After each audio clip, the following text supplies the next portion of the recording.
Hello guys, what's up? Today's video guys ay meron po akong gagawin at ipapakita ko sa inyo kung anong tawag sa inyo to pagkatapos kong gagawin ito. Okay, let's go guys.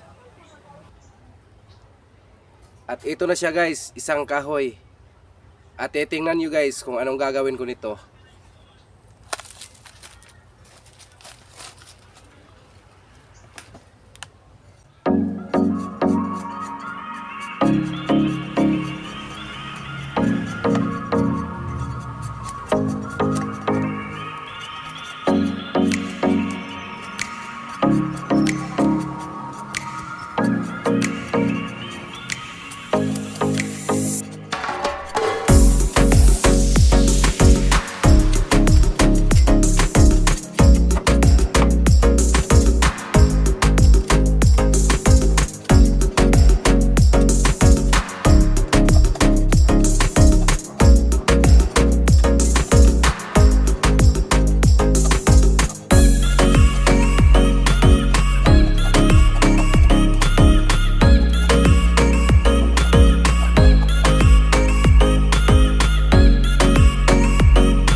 Ito na po siya guys.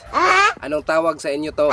Sa amin kasi guys, pagkatapos kumain ito guys, ay ginagamit namin ito ganito.